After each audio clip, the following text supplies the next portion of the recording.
কি হয়েছে ভাই? আমাদের 4 বছরের কষ্ট পুরো বেকার হয়ে গেল। বলছে নাকি পেপার লিক হয়ে গেছে।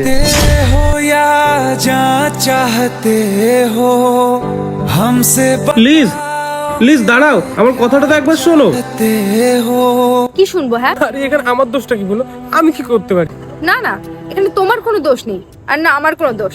আসলে দোষটা সময়। আমার না 2 বছর আগেই বোঝা উচিত ছিল যে ভগবানও চায় না যে তুমি আর আমি একসাথে থাকি। আরে তোমার কাছে কি চাকরিটা সবকিছু?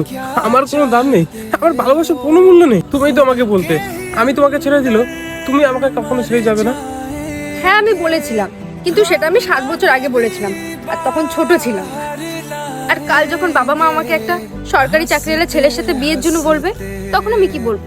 যে না বাবা, আমি সরকারি চাকরির ছেলেকে বিয়ে করতে পারবো না, কারণ আমি একটা বেকার ছেলেকে ভালোবাসি।